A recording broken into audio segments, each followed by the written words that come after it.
Hello, everyone. Welcome back. Thank you for bearing with us while we took our quick break. Um, our heroes thus far this evening have gone through quite the ringer. They made their way through the jungle. Their speeder broke down for some unknown reason. Uh, Probably some unknown protagonist bullshit reason. um, it's one of my favorite things I tell people when I'm editing their books. Um, the speeder crashed. The team heard from Watson that perhaps Chimera would know some way of repairing the speeder if Watson was allowed to play with Chimera's brain a little bit, and the team was very welcome to let him poke Chimera in the brain, so hopefully he gets to go on the ship after this. Um, Watson and Chimera began the uplink. Chimera found himself in this weird psychic mind space in Starhaven of old, but also heard strange acoustic guitar music and familiar home style laughing. He was basically given the choice to go either left to home or right to deeper into Starhaven, and he chose to go deeper into Starhaven, where he was given a massive upload of preserver technological schematics and information. Ursa, at the behest of Toasty, found a cave that she went into to explore, hoping to find some cover from the coming storm that Aelin had overheard. Um, the gang all entered the cave looking for safety and looking to repair the speeder. Ursa and Alara made their way to the back of the cave and they found a big egg in there. And then two T-Rexes came out and attacked the group, who had been nestling inside their house and threatening their baby. The T-Rexes ate one of the Aegis agents and ate a bunch of bullets and other things from the heroes, and we rejoin them as they are triumphant over the T-Rexes. See, we weren't threatening their baby. That's what they assumed, and you know what happens when you assume something, Alex. You get shot in the face and a lot by superheroes? Yeah. Hey, I mean, we could have killed them, but we didn't say we killed them. That's true. and hero is kind of a strong term. It is a very strong term. Yeah. Indeed. There be outlaws in this cave.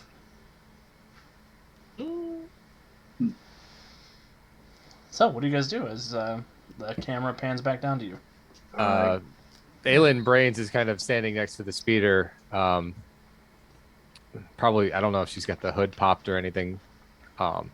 Yeah, she does. She has it. She has the hood popped like Megan Fox from the first Transformers movie.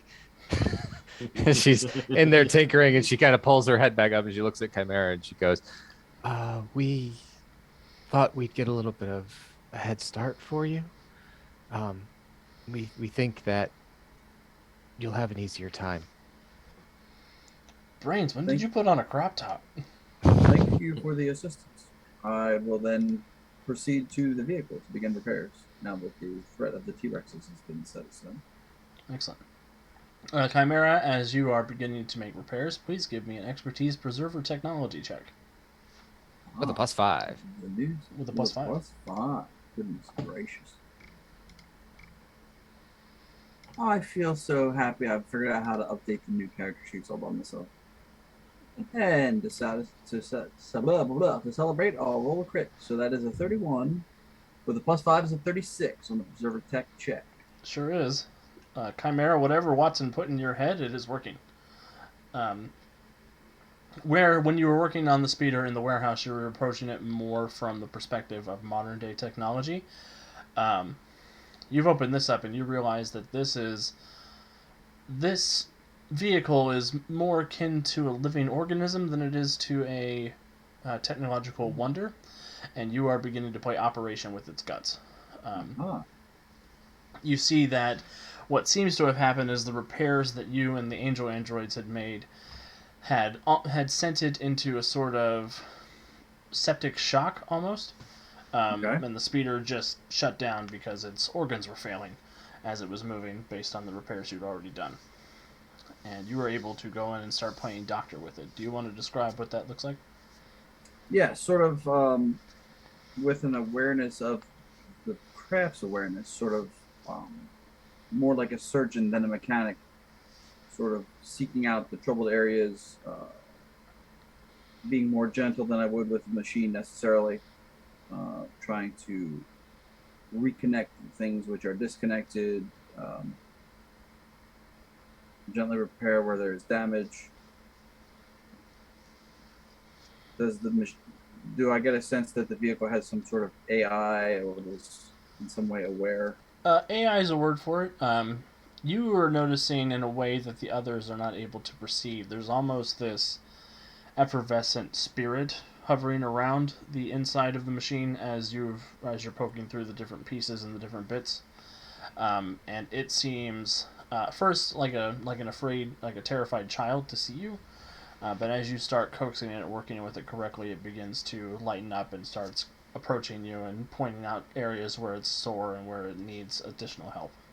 Okay. So again, trying to be, and again, it's a bit of a stretch for Chimera to be empathetic, but with the awareness that this thing is a being and not a device, just try to reassure it as Chimera is affecting repairs to the vessel.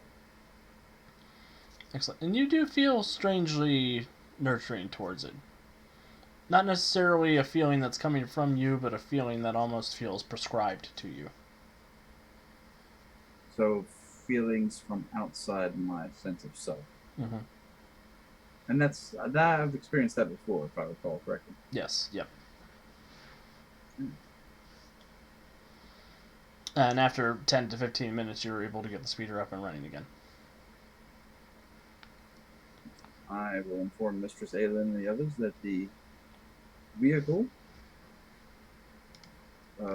is repaired, and I will caution them to treat it as if it is a sapient being rather than a device. And they may find its performance enhanced. It will respond to them in such a way.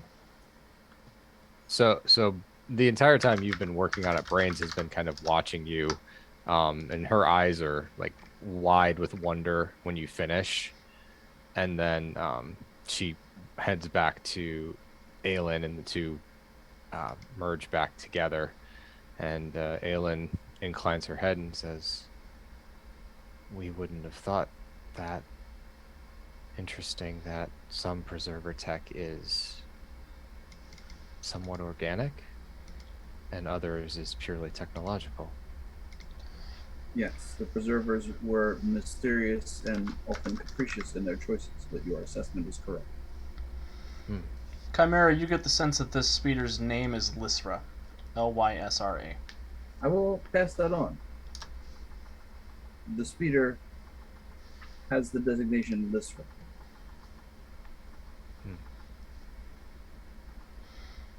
And since you got a natural 20 on your check, Chimera, you do know that you can transfer these sort of machine spirits from machine to machine if you needed to upgrade a particular device's capabilities. What do you mean by that exactly? So, like, if you wanted to take the brain of the speeder and put it into a spaceship, that's something you would know how to do. How would Lysra feel about that? How attached is she to her quote-unquote body? They are relatively unattached to their bodies. Okay. They just want to be useful. Similar to Chimera. Want implies an emotion that is not currently present in this unit's mental make. Grumble, grumble, grumble. Aelin will put her hand on the body of the speeder, kind of gently pat it and say, "Is Lysra willing to take us where we need to go?" Am I able to communicate to Lysra to encourage her to, like, I don't know, communicate with the others, like on the screen on the dash or anything? Or You can ask. okay. Give me a persuasion check, and I'll give you a +2 circumstance bonus for your chimera-ness. Persuasion. Ooh, give me a total +4. Haha, for a total beat. I'm thinking not. She seems a little shy about talking to non-preserver beings. Okay. So then I will just sort of reassure her that I will act as her go-between between the rest of the crew, if she is all right with that. She will give you an affirmative sense. Okay, and then I will ask the question that Aylin just asked. She is amenable to helping us get to where we need to go. On the comic book panel, this is all in thought bubbles, But yes, of but course. she's not speaking. She's more pushing the thought into your brain in a way that is imperceivable to three-dimensional beings like the other members of the party. She says, "Where that depends on where you're looking to go." I will just sort of explain to her our destination and see if she's amenable to that. That is forbidden. Why is it forbidden?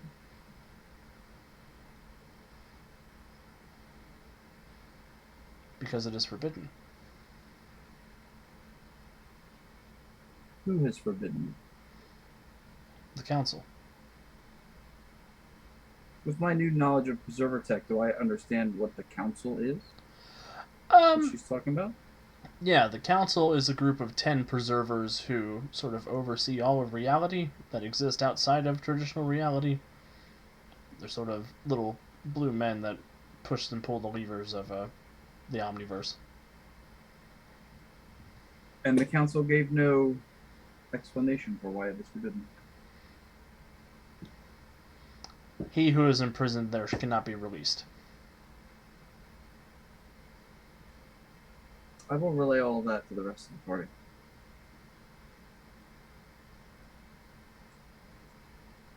So, who is imprisoned there? Just said you should not be released. That is Well, most likely the closest approximation from the preserver language to ours that is expected to be available. She will say that the name has been scrubbed from her records, I will pass that on. and that he is just he who should not be released. Can you tell her that it's great that the preservers told her that she was forbidden to go by herself, but no one told us, and therefore we're going. And she's not going to be going in, so it's fine. She's going to be outside. So she won't be breaking the rules. I'm not sure if that will persuade her, but I will attempt to. If Chimera is willing to try and translate that idea to Lysra, Flynn, I will have you roll a deception check with a -2 circumstance penalty for the probably literal translation of Chimera. You cramp your style, Flynn. It's not good. Yeah, you are cramping yourself. It is not good. But luckily for you, I have hero points, which I've not used yet. So I am going to reroll that crummy 13 with my hero point for something not much better. 26 minus 2, 24. Okay, well, the 24, the conversation that takes place between Chimera and Lysra is basically, well, you're not going, and it's fine. And Chimera, you get the sense that she doesn't have enough idea of free will to know that this is a trick. Okay. And she sort of, Fortunately, the engine begins to power on, and she begins to hover again. Fortunately, guilt is an emotion, so I don't feel that either.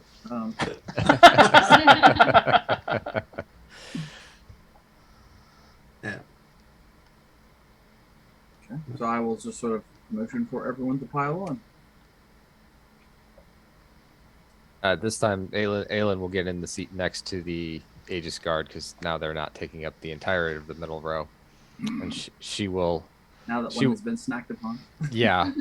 Assuming the agent gets in, she will reach over, take his hand, and look him in the eyes and say, "We are sorry for your friend, or rather friends, seeing as how you have lost more than one.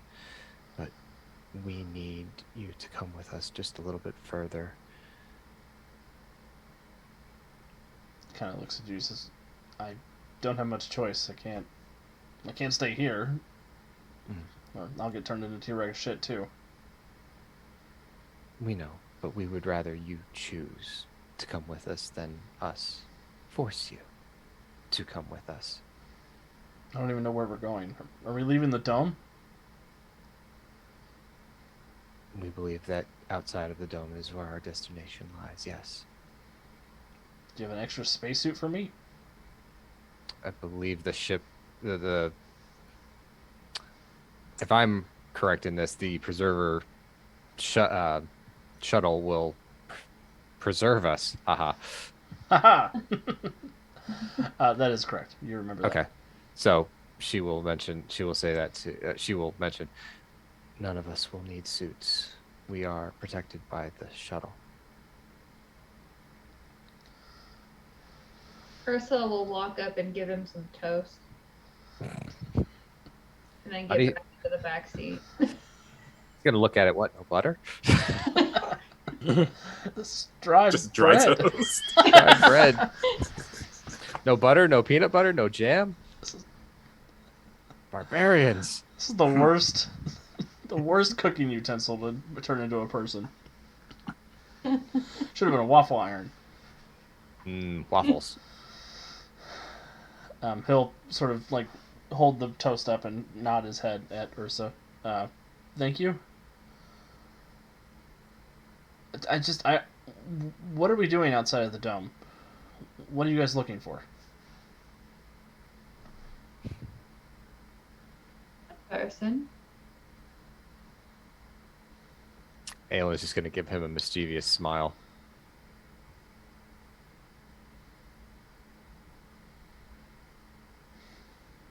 I don't have a choice, so I guess you guys could be reticent with your secrets if you want, but I think we should head back and get a hold of Aegis, and we can mount a big expedition together. We don't have to travel out into the wilderness by ourselves. Oh. Aegis will just allow citizens of Starhaven to accompany you deeper into the wilds as what? Contractors. They won't just turn us off out onto the street like poor little orphans, no longer able to do the job we set out to do. I mean, they might pay you for your information. I don't know what you're doing.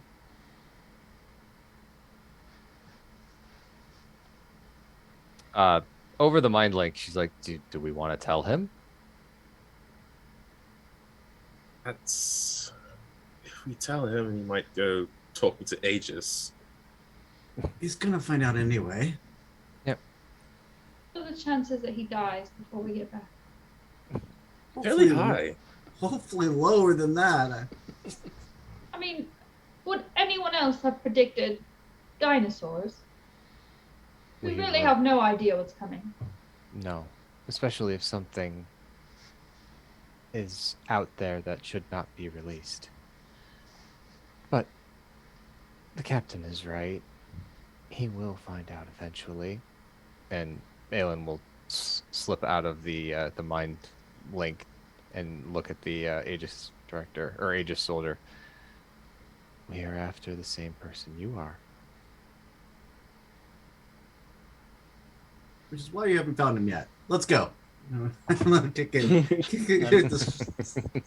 the gear and go. Yeah, he does say, Alright. okay, we need to find Daedalus. I'm in. He'll know what to do. Putting your faith in one person while structurally how you operate is not always the best course of action. One person's thoughts and opinions can be flawed. Yeah, that's why there's 3 in this brain. She always so scary. No, she's quite nice actually. You Once you get to know her. Get to use to her. She's probably one of the nicer ones of the group, obviously. you ask me.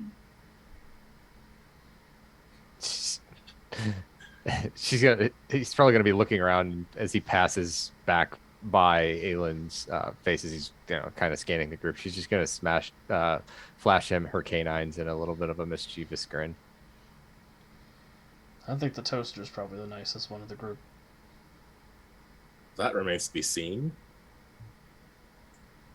What does that mean? Well, the toaster's the one that pointed to the cave in the first place. He thought there was a storm coming. He cannot be blamed. He does flash dry on his LED panel. Okay, well, I can't stay mad at you. He makes a smiley face. And if anything, Watson is the one that programmed him. I didn't program Toasty. I woke Toasty up. Mm-hmm. Sorry if I don't trust you when you were telling me that I was from another dimension. For days. It was a gag. A joke. Ha ha. I didn't find it very funny. I thought it was hilarious. Congratulations.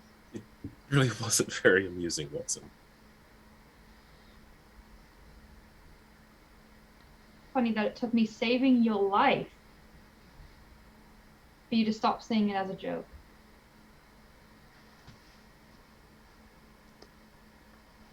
Anyway. Watson, I think you owe someone an apology. It's like Chimera said. I can't feel guilty. I feel like we'll be hearing that excuse quite a lot in the future. I prefer the toaster.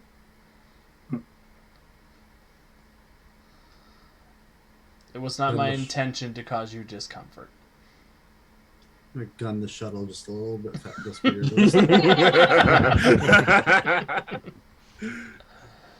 I don't believe you. I was trying to establish a rapport with jokes, like you lesser preservers do. Ursa will sit in her seat and grab the toaster. Next time I'll do a fart joke. Look back up.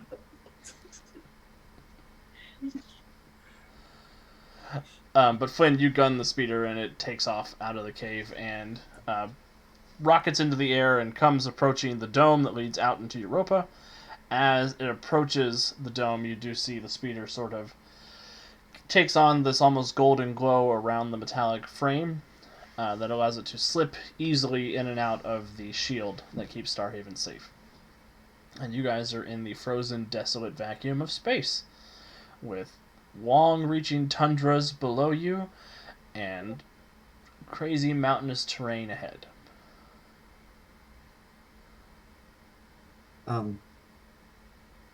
Really need to figure out how this. Looking over at the Aylin, I really need to figure out how this does this to the shields so that I can make sure we upgrade my ship to do the same thing. Did Chimera tell us about the swapping of the spirit of the... Yes. Well, perhaps if we take Lisra to your ship, that would not be a problem.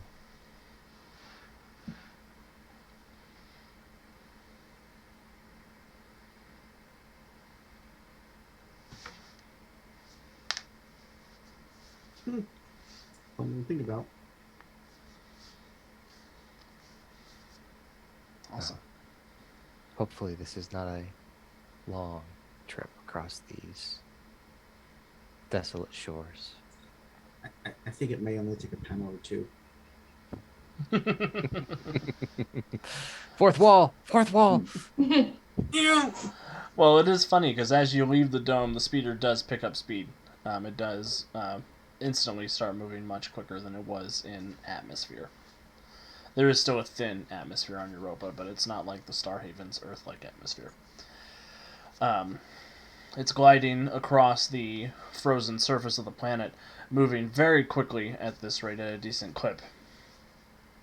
And Flynn, you can see on the scanners that the location you are trying to reach is probably going to be in your grasp within an hour or two.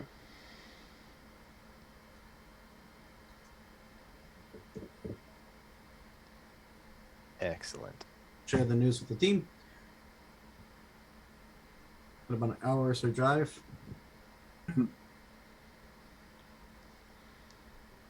Yeah, not a whole lot happens if you guys don't have anything planned. I imagine there's probably some small talk amongst the group as we head out. But Yeah, but I nothing don't. crazy. I was gonna say, yeah. Yeah, nothing specific. Alara knows that the link to Lady Lunar is there, so if she can't do anything about it at the moment, then I guess not. I think it's nothing then. Cool. About halfway through the trip, you notice very quickly as you pass over there is this deep, jagged canyon in the surface of Europa that descends down into this multicolored, iridescent, almost rainbow ice that goes down beyond your sight. You sort of clip over it very quickly. Everybody give me a perception check as you pass over. I mean, that. I've seen that map. It's in the book. I'm afraid. Don't be afraid. It's only dangerous. Oh, I got another crit on my perception. Nice. This might be one you wanted to fail the roll on, though. 20. You looked in the abyss and you saw the abyss looking back. Wrong system. Wrong system. Oh no, it's a Cthulhu Awakens campaign now. Oops. Trauma. 27. So Alara, Ursa, and Aelin, you notice as you're clipping over the cave, over this canyon, you do see this sort of electrostatic buildup that builds on either sides of the canyon as these weird crystals begin to pop up out of the snow. The energy sort of arcs and passes into the speeder, but whatever was doing that seems to register that the speeder is a piece of preserver technology, and it descends back down into the snow with no harm. Ursa, you do notice there are a number of destroyed drones in the area. Different computer robots with cameras on them. Mm-hmm. I'll point those out to the group. We must be on the right track then, especially if there are these defenses here. Watson, query. Yo, Who is the one that should not be released? give me an insight check. 23. You think Watson knows, but he doesn't want to tell you.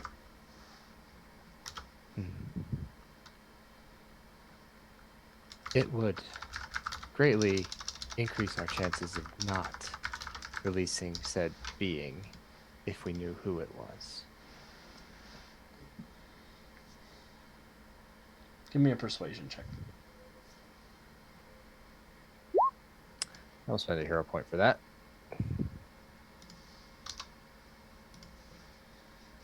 Ooh, that's a 10 on the hero point reroll, so that's a 30. Hey! He sort of wrings his little robot hands together, and he looks at you with his big wally eyes. He says, "Well, technically, he who should not be released is the prophet."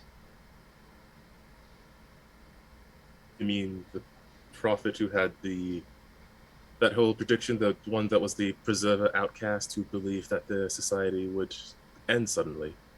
Yes, and he was right about that and other things.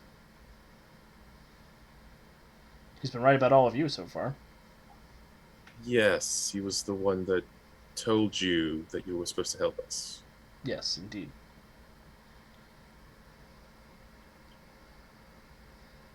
He's the one who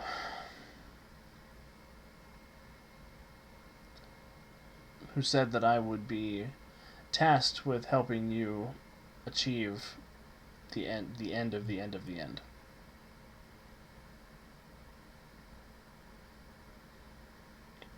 Sorry, there's not a good word in your language for it. think we may need a bit more of an explanation, Watson. Why is he locked away? What did he do more than just predict some terrible future? I mean, that was enough to get him locked away. But All- not all of him is locked away down there, just his body. And where's the rest of them then? Well, the rest of him is ascended beyond your understanding of the dimensional space of the Omniverse.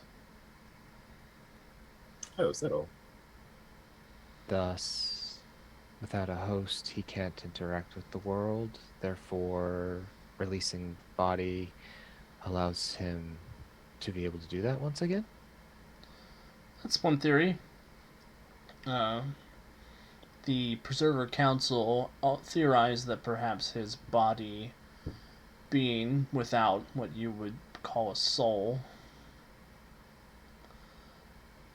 could turn it into a terrifyingly powerful undead revenant that would destroy all of Starhaven, but that's very unlikely. 50,000 cycles have passed. And sure, you're not the first organics to go down there and try to open his pyramid up. Well, we Looking back at the drone pile. Yeah, it's like we see the defenses out here. How much Starhaven technology would have been functional when sentient beings were here to allow them to pass by unaccosted?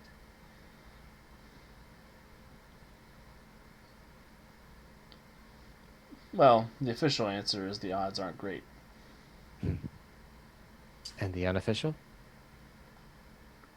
There's superpowered beings in this universe now. The defenses couldn't keep all of them out. Realistically. Daedalus, then. And maybe this Daedalus person is dealt with it already if it was going to be a problem. Why would Daedalus want to revive Prophet? He probably doesn't want to. He probably wants one of the many things that's hidden in the bottom of the pyramid. But I'm postulating now. I don't have concrete answers about that. Secret decoder ring. What is the secret decoder ring? This is just an ad for Ovaltine. So we go there. We still need to rescue Daedalus, but we need to make sure we don't accidentally revive an ancient preserver into an undead revenant to destroy the planet. And that's just a theory. That might not be true. He's probably just a corpse. Better safe than sorry, though. Yes. I would say so. I've been programmed to say so by the Prophet himself.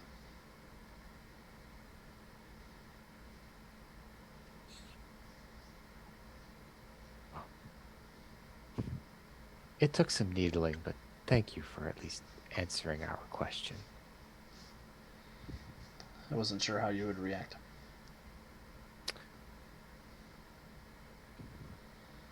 Well, we are not prone to fits of madness, though we can say this is a bit disconcerting. Yes, it seems like a pretty big deal, Watson. Maybe next time something like this comes up, you just mention it before we have to ask. I will take that under advisement.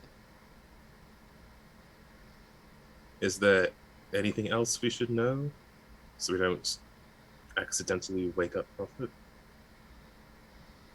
Traps? Well, it's undoubtedly trapped, but I don't know the specifics of the pyramid.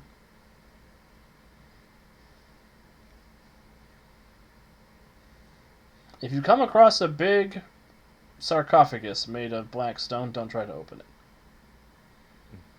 Food it. And his little Watson face smiles.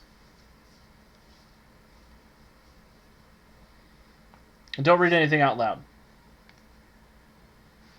Okay. Platu Barada. I said the words. Mostly.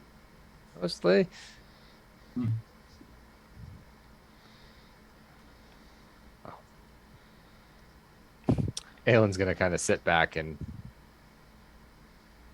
it looks like she kind of goes into sort of not quite like a trance, but you can almost tell that she's having a conversation amongst herself.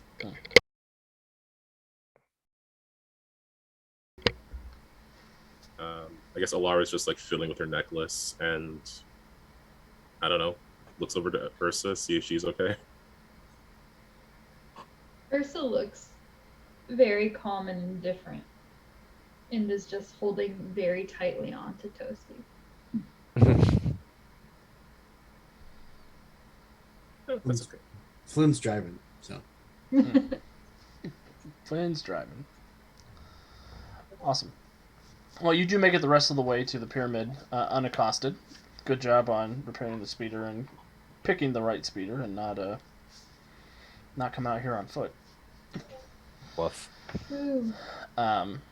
As you come roaring across the tundra, you do start to see one of the mountains is starting to take on a more geometric shape, rather than being sort of the organic, broken stone of a regular mountain. This one is a pyramid made of some kind of smooth, reflective black glass. There is a long ring of freshly disturbed snow. It looks like whatever this was buried underground and has risen up recently. You do see there is another spacecraft landed in front of it. Sort of this almost owl-shaped spacecraft. It's got sort of a large bulbous hull, a couple of large observation windows where the cockpit is, a ramp that is descended down. And you see on the side of this, it says the Icarus. But somebody has come through and scratched the side of the ship away. They burned a hole through the side of the name. Oh, Someone ruined a decent spacecraft. Is there any further damage to it, or is it just Just scorching on the title. Should we check inside there first, see if there's anything else we can gather before we go into the pyramid? There may be personal logs we could go through, but we do know we will be going into the pyramid.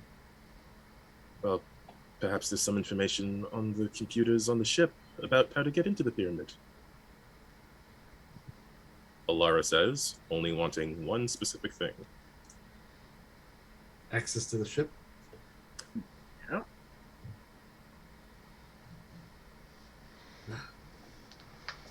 Well, Alara, you are free to approach the ship if you'd like. I'm not gonna walk in by myself. I mean, Do I recognize the ship? Given I'm a Earth culture junkie, You are. And you have the well-informed advantage, do you not? I do. Can I have an investigation or a persuasion check? Whichever one's higher.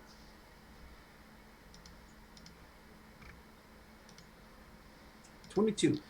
You know that the Icarus is the ship Daedalus has used on his odyssey through the stars. After the Terminus invasion, he left Earth for quite some time to go out and visit lore space and to start making connection with extraterrestrial kingdoms. This is his personal aircraft, not one of the ones he uses alongside the Freedom League. We know he was here, at least. Ship belongs to Daedalus. And you can see in the snow that there are footprints that lead away from the ship towards the pyramid. So, At least until it gets to the disturbed part of the snow where the pyramid emerged from underground.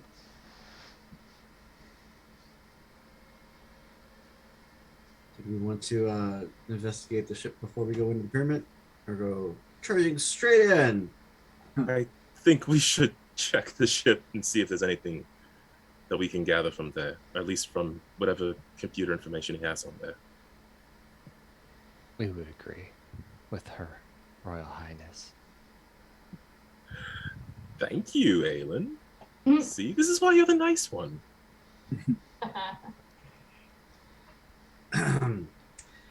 Okay.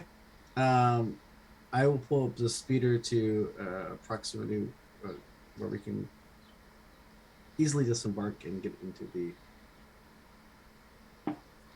Is there an entrance hat? Is it sealed up? Is the ship open? So the boarding ramp is down, but the door is closed at the top of the entrance ramp. You do notice as the speeder comes into proximity of the Icarus, though, the speeder begins to increase the size of the protective atmosphere that you guys have been riding in, so that the immediate area you're able to get out of the speeder and walk around if you need to. Sweet. Then when it does that, I'm going to disembark from the speeder and make my way up the entrance ramp. Excellent. Flynn, as you start making your way up the entrance ramp, Ursa and Alara, you notice Ursa first. Toasty begins just exploding toast everywhere. Toast starts flying out of him. His slots go up, and toast comes out. They go down. They go back up. Toast comes out, just sort of materializing. Is this toast sense going off? He has a whole bunch of exclamation points across the front of his LED screen. Watson is he floats up into the air, and his eyes sort of dilate and turn silver, and he begins to vibrate with fear, almost. What are you two doing? Is something wrong? You picking up something? Watson, sort of in between shuddering movements, he looks down at you, Alara, and he says, "It has begun. Telax is awakening. Collapsar comes soon." Oh. Whoa. Do I hear that from where I'm at? Yeah, you sure do. Okay. Those names don't sound good. Nesflin says that. I think that's probably a good place for us to stop Oh, Oh no! Daedalus fell down the well? Man. No! I'm so close. I need to get on the ship. Daedalus knows what the thing is. Daedalus knows where all the things are. Eat Probably. my stone. So yeah, thank you everybody here for hanging out with us tonight. I hope you've had as much fun as I have had with our getting across the surface of Europa and starting to figure out he who should not be released. We'll see if there's any correlation between the rise of Telax and the awakening of the pyramid. Probably something bad. We'll see. If you have been watching our City of Destiny show, you'll know a little bit about Telax as well. So keep an eye out. Things are starting to move in a bad direction for everybody involved. As far as announcements for the rest of the network, tomorrow we will be back for City of Destiny, Tuesday, 7 p.m. Eastern Standard Time, where hopefully Ethan will help do something to stop whatever is happening with this big crazy silver ball that rose up out of the Pacific Ocean. Wednesday we do not have a one-shot. Thursday I might get on and make some characters again. We'll see how I'm feeling that night and if I have my Origins preparation squared away. We'll try to have another blog post up on Thursday, depending if I can get something written between now and then. Friday our new episodes will be up on YouTube, and then next Monday we'll be back here, same bat time, same bat channel, for more Guardians of Haven. I want to give everybody a chance to plug anything they want to and say goodnight, and then we'll get on with our life, starting with Kevin.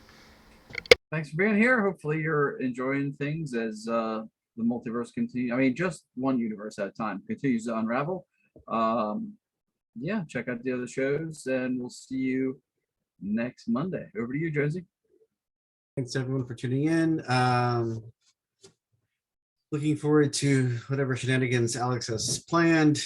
Other than that, yeah, check out City of Destiny. Something tells me that, yeah, things might dovetail based on name drops. So with that, I'll kick it down to Kat.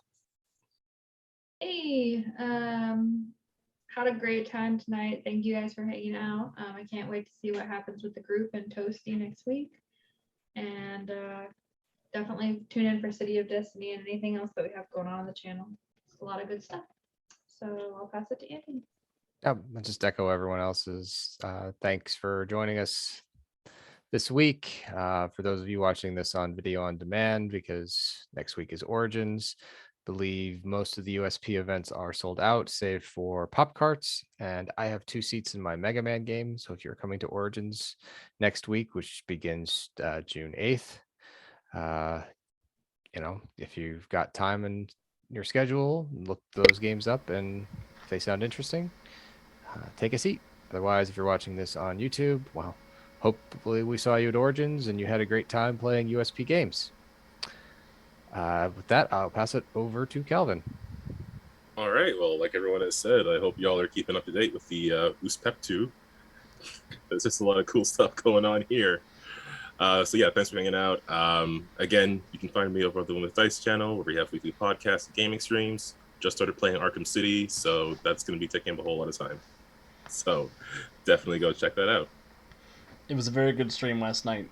People should come hang out with Calvin playing Batman.